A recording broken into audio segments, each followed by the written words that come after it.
그들이 예수를 끌고 갈 때 시몬이라는 구레네 사람이 시골에서 오는 것을 붙들어 그에게 십자가를 지워 예수를 따르게 하더라. 또 백성과 그의 그를 이기 위하여 가슴을 치며 슬피 우는 여자의 큰 무리가 따라오는지라. 예수께서 돌이켜 그들을 향하여 이르시되 예루살렘의 딸들아 나를 위하여 울지 말고 너희와 너희 자녀를 위하여 울라. 보라, 날이 이르면 사람이 말하기를 잉태하지 못하는 이와 해산하지 못한 배와 먹이지 못한 젖이 복이 있다 하리라. 그때의 사람이 산들을 대하여 우리 위에 무너지라 하며 작은 산들을 대하여 우리를 덮으라 하리라. 푸른 나무에도 이같이 하거든 마른 나무에는 어떻게 되리요 하시니라. 또 다른 두 행악자도 사형을 받게 되어 예수와 함께 끌려가니라. 해골이라 하는 곳에 이르러 거기서 예수를 십자가에 못 박고 두 행악자도 그렇게 하니 하나는 우편에 하나는 좌편에 있더라. 이에 예수께서 이르시되 아버지 저들을 사하여 주옵소서 자기들이 하는 것을 알지 못함이니이다 하시더라. 그들이 그의 옷을 나눠 제비 뽑을세. 백성은 서서 구경하는데 관리들은 비웃어 이르되 저가 남을 구원하였으니 만일 하나님이 택하신 자 그리스도이면 자신도 구원할지어다 하고 군인들도 희롱하면서 나와 흰 포도주를 주며 이르되 내가 만일 유대인의 왕이면 내가 너를 구원하라 하더라. 그의 위에 이는 유대인의 왕이라 쓴 패가 있더라. 달린 행악자 중 하나는 비방하여 이르되 내가 그리스도가 아니냐 너와 우리를 구원하라 하되 하나는 그 사람을 꾸짖어 이르되 내가 동일한 정죄를 받고서도 하나님을 두려워하지 아니하느냐. 우리는 우리가 행한 일에 상당한 보응을 받는 것이니 이에 당연하거니와 이 사람이 행한 것은 옳지 않은 것이 없느니라 하고 이르되 예수여 당신의 나라에 임하실 때 나를 기억하소서 하니 예수께서 이르시되 내가 진실로 내게 이르노니 오늘 내가 나와 함께 낙원에 있으리라 하시니라. 때가 제6시쯤 되어 해가 빛을 잃고 온 땅에 어둠이 임하여 제9시까지 계속하며 성소의 휘장이 한가운데가 찢어지더라. 같이 봅니다. 예수께서 큰 소리로 불러 이르시되 아버지 내 영혼을 아버지 손에 부탁하나이다 하고 이 말씀을 하신 후 숨지시니라. 아멘. 오늘 본문은 예수님께 언도된 십자가의 형이 집행되는 장면을 기록하고 있습니다. 당시 십자가의 형을 받는 세용수는 죄명을 쓴 목판을 목에 걸고 가죽 채찍으로 맞으면서 십자가의 가로에 해당되는 나무를 짊어지고 처형장으로 갔습니다. 예수님도 이런 과정을 밟게 되는데 밤늦게 체포되어서 주무시지를 못하고 희롱당하시며 또 이리저리 끌려다니며 신문을 당하느라고 예수님의 몸은 이미 극도로 지쳐 있었습니다. 그래서 예수님께서는 십자가에 가로목을 메고 처형장까지 가는 것이 무리였습니다. 그리하여 군병들은 구레네 사람 시몬을 붙들어다가 예수님 대신 십자가를 지고 예수님을 따르게 합니다. 이 장면을 보면 예수님이 앞서가시고 구레네 사람 시몬이 십자가를 지고 그 예수님을 뒤따라가는 그런 장면입니다. 예수님께서는 누가복음 9장 23절에서 아무든지 나를 따라오려거든 자기를 부인하고 자기 십자가를 지고 나를 따를 것이니라 그렇게 말씀을 하셨습니다. 따라서 십자가를 지고 따라가는 모습은 베드로를 비롯한 예수님의 제자들이 보여줘야 될 모습입니다. 하지만 주와 함께 죽겠다던 베드로는 이미 예수님을 부인했습니다. 베드로와 더불어서 우리도 주를 끝까지 따르겠다고 호언장담했던 다른 제자들도 다 도망치고 보이지가 않습니다. 예수님이 환호받고 영광을 받을 때에는 늘 곁에서 따르던 제자들이 정작 십자가의 현장에서는 다 주님을 버리고 어디론가 사라져버린 것입니다. 그 대신에 뜬금없이 구레네 사람 시몬이 나타나서 십자가를 지고 예수를 따르고 있습니다. 여러분, 참된 제자는 십자가의 길에서 주님을 뒤따르는 사람입니다. 영광의 자리, 칭송받는 자리는 좋아하면서 십자가의 자리를 회피한다면 그 사람은 진정한 제자로 말할 수가 없을 겁니다. 그는 실패한 제자인 것입니다. 오늘 우리를 잘 돌아봐야 되겠습니다.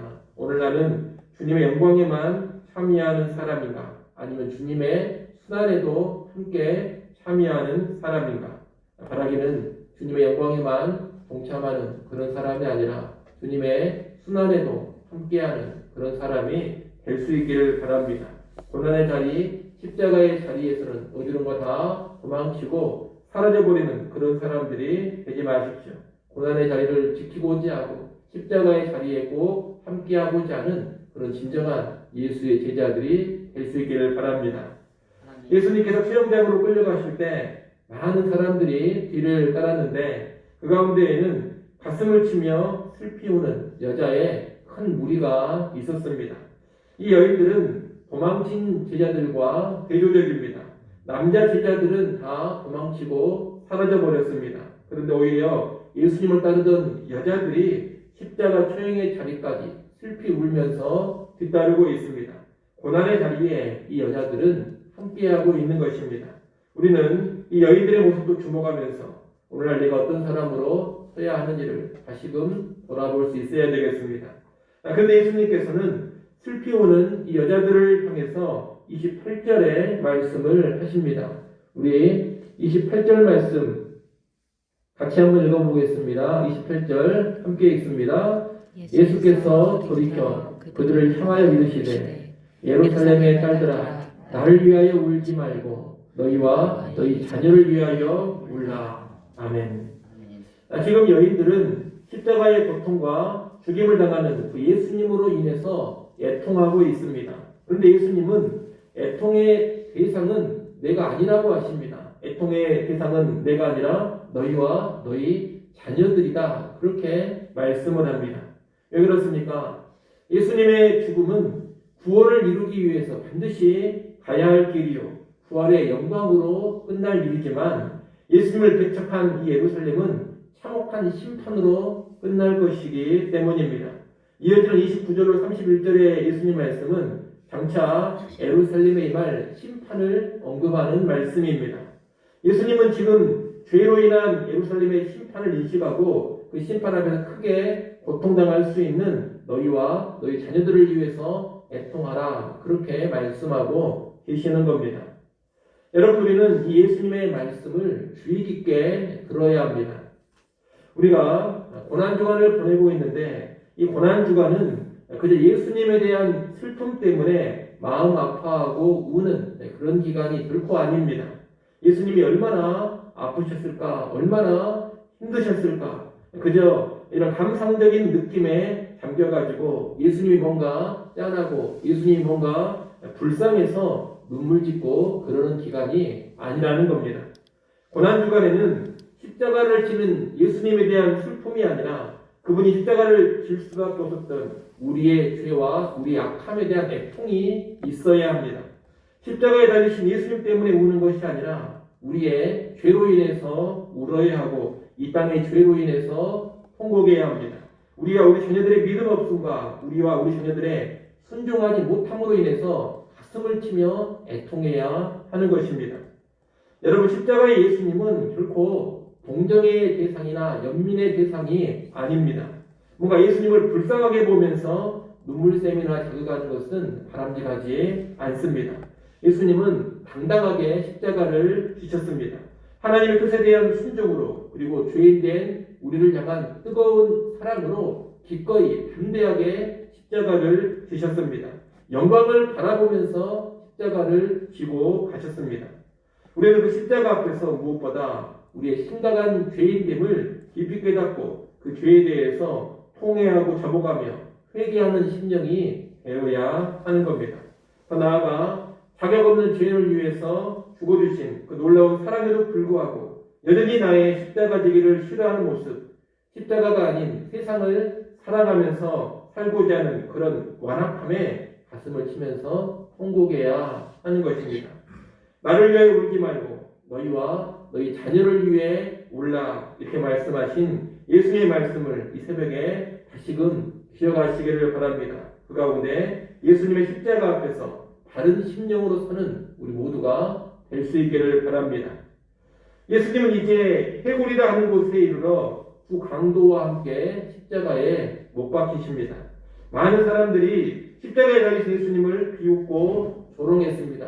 심지어 함께 십자가에 달린 강도조차 예수님을 비방하며 조롱했습니다. 그런데 이때 십자가에 달리신 예수님께서는 34절에 기도를 하십니다. 34절에 보게 되면 예수께서 이르시되 아버지 저들을 사하여 주옵소서, 자기들이 하는 것을 알지 못함이니이다, 이런 기도를 올리십니다. 자기를 십자가에 못 박은 사람들, 그리고 자기를 비방하고 조롱하는 사람들의 무지를 긍휼히 여겨주시고 그 악함을 용서해 달라는 간구입니다. 이 기도는 참으로 죄인들이 이해할 수 없는 사랑입니다. 예수님의 십자가는 하나님께서 죄에 대한 진노와 더불어 죄인들을 향한 하나님의 사랑이 드러나는 것인데, 예수님의 이 기도는 죄인을 향한 사랑을 잘 보여주는 겁니다. 죄에 대해서는 진노하시지만 죄인을 향해서는 무한한 사랑을 베푸시는 분이 하나님이시요 예수 그리스도십니다. 그 은총이 우리를 회개의 자리로 이끄는 것이고, 그 은혜가 우리로 하여금 죄를 떠나 이제 의에 대하여 살아가게 하는 겁니다. 죄인들의 죄를 용서해달라고 하신 예수님의 기도에 대한 응답이나 반드시 십자가에 달린 한 강도는 그 뒤에 자기의 죄를 인정하고 예수님께 자비를 구하는 모습을 보여줍니다. 이 강도는 죄를 지은 사형수로서 지금 사형이 집행 중입니다. 지금 죽어가는 과정에 있기 때문에 가장 소망이 없는 사람이라고 말할 수 있습니다. 하지만 그가 자기 죄를 회개하고 예수님을 믿고 자비를 구하자 예수님은 그를 용서하시고 영광의 낙원으로 영접하십니다. 그런 예수님의 십자가 주변에 있는 사람들 가운데 겉으로 본다면 가장 비참해 보이는 사람이었지만 회개함으로써 실상 가장 큰 은혜를 받아 누리는 사람이 된 것입니다. 여러분, 십자가상에서도 죄인들의 용서를 간구하셨던 그 사랑 예수님께서는 지금도 회개한 죄인들을 기꺼이 받아주시고 천국으로 인도해 주십니다. 그 누구도 예외 없이 회개하고 예수를 믿기만 하면 그의 과거의 전력, 과거의 행위와 상관없이 구원과 새로운 삶이 주어지는 것입니다.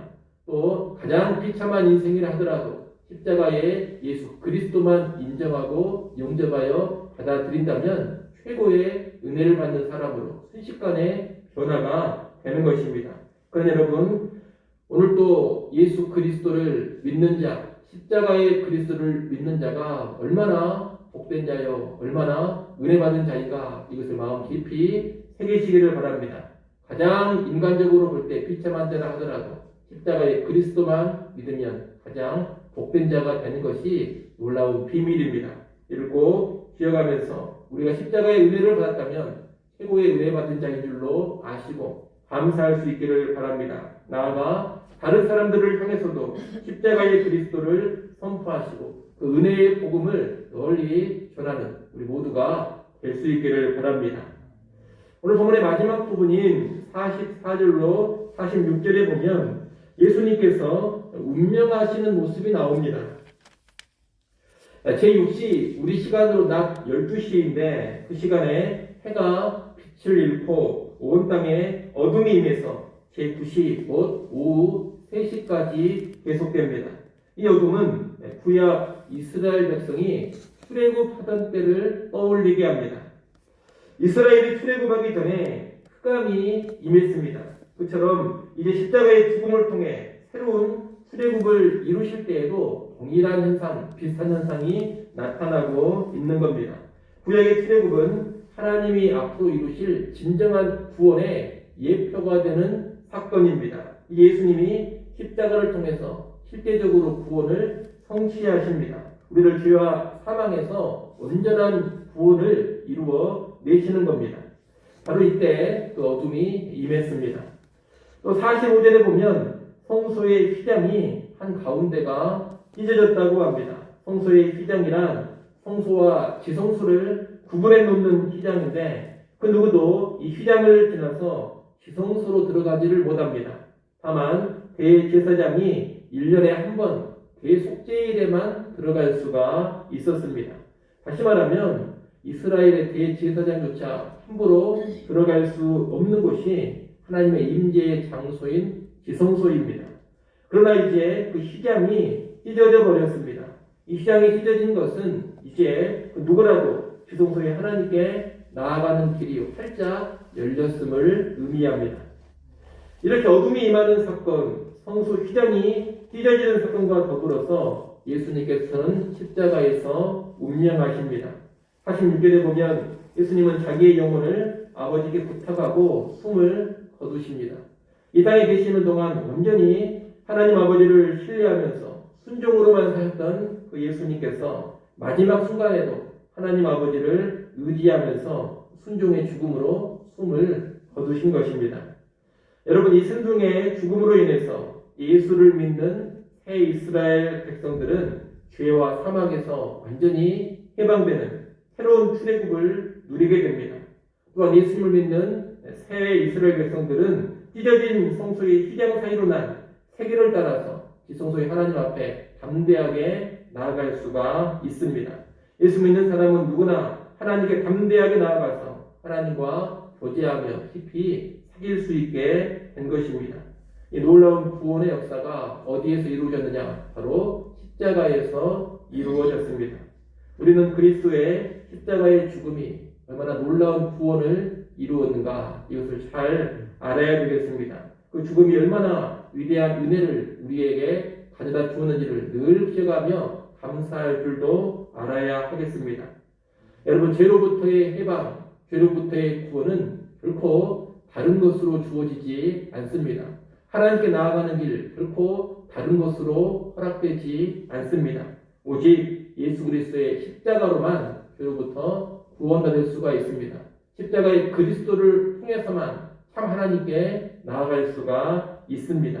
우리의 핵이나 우리의 공로, 우리의 종교적인 열심, 수고와 희생, 헌신을 가지고 되는 것이 아닙니다. 오직 십자가의 죽음으로만 되는 일이요, 그리스도의 보혈로만 되는 일입니다. 이를 꼭 기억하시고 예수 그리스도의 십자가를 의지하는 성도들이 될 수 있기를 바랍니다. 십자가 없이는 그 어떤 구원도 없고 십자가 없이는 그 누구도 하나님 앞에 설 수 없음을 꼭 기억하면서 오늘 하루도 또 남은 인생도 십자가의 예수 그리스도 의지하며 살아가기를 바랍니다. 또 주변의 수많은 사람들에게 십자가의 예수 그리스도, 그 십자가의 복음을 증거하고 선포할 수 있기를 간절히 축원합니다. 기도하겠습니다.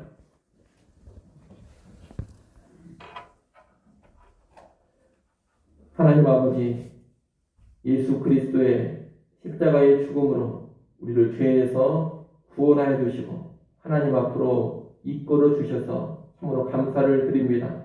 나의 구원이 다른 것을 통하여 주어지는 것이 아니라 오직 십자가의 예수 그리스도를 통해서만 주어짐을 분명히 알고 굳게 확신하게 하여 주시옵소서. 십자가의 은혜로 구원받은 우리가 늘 십자가의 사랑에 감격하며 살아갈 수 있기를 간절히 바라고 원합니다. 이제 우리도 십자가의 예수 그리스도를 나의 십자가를 지고 뒤따르는 자 되게 하시고 주와 함께 영광만 누리고자 하는 것이 아니라 주와 함께 고난도 기쁨으로 당하고자 하는 참된 제자들로 살아가게 하여 주시옵소서. 고난주간을 보내고 있습니다. 고난주간의 마지막 부분을 보내면서 다시금 그리스도를 깊이 묵상하게 하시고 우리의 죄와 우리의 완악함과 우리의 악함에 대하여 통곡할 줄 알게 하시고 더욱더 거룩한 자리에 우리가 서게 하여 주시옵소서. 또한 십자가의 복음 주변에 담대하게 선포하고 십자가의 복음을 자랑하며 살아갈 수 있는 우리 모두가 되게 하여 주시옵소서. 하나님, 이 시간도 하나님 앞에 나와 기도할 수 있게 해주셔서 감사합니다. 우리의 모든 걱정과 근심과 염려들, 무거운 짐들 십자가 앞에 다 내려놓게 하시고 자유함을 누리며 하늘의 평안을 누리는 시간 되게 하여 주시옵소서. 어떠한 마음, 어떠한 심령으로 이 자리에 왔든지 간에 기도하고 돌아갈 때에는 하늘의 기쁨이 가득하게 하시고 성령으로 충만케 하여 주옵소서. 그래 오늘 하루도 승리하며 살게 하여 주옵소서. 예수님의 이름으로 기도드리옵나이다. 아멘.